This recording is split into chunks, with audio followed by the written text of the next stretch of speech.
سامعین کرام السلام علیکم ورحمۃ اللہ۔ امید ہے کہ آپ تمام حضرات خیریت سے ہوں گے۔ اللہ تعالی ہم سبوں کی حفاظت فرمائے۔ دیکھیے حضرت، ایک سوال آتا ہے، سوال یہ ہے کہ آج کل عورتیں اور ہماری جوان ماں اور بہنیں جو زیورات پہن رہی ہیں وہ اکثر و بیشتر تانبے، پیتل، لوہے کے، آرٹیفیشل کے ہیں۔ تو سوال آتا ہے کہ انہیں پہن کر جو نماز پڑھی گئی وہ نماز درست ہے کہ نہیں؟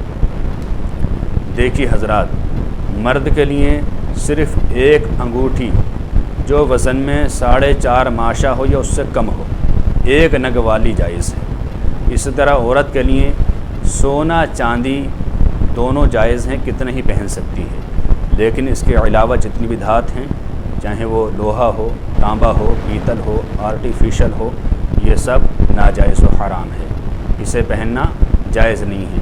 جب ایک چیز پہننی جائز نہیں ہے، ناجائز و حرام ہے، تو اسے پہن کر جو نماز پڑھی گئی تو ظاہر سی بات ہے کہ نماز مکروہ تحریمی واجب الاعادہ ہوگی۔ اس طرح کے زیورات اولاً تو ماں بہنیں نہ پہننا ہی گناہ ہے، غلط ہے، اور نماز انہیں پہن کر نہ پڑھیں، اس لیے کہ ایسی نماز نہیں ہوتی، اس کو دہرانا واجب ہے۔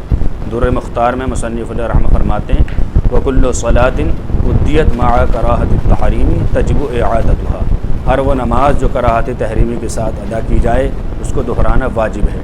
تو ہمیں چاہیے کہ اگرچہ ہلکی چیزیں بنائیں، جتنی استطاعت ہو اتنی بنائیں، لیکن سونا چاندی کی بنائیں، کیونکہ سونا چاندی عورت کے لیے بالکل جائز ہے، انہیں پہن کر نماز پڑھی جائے تو وہ بالکل جائز ہے۔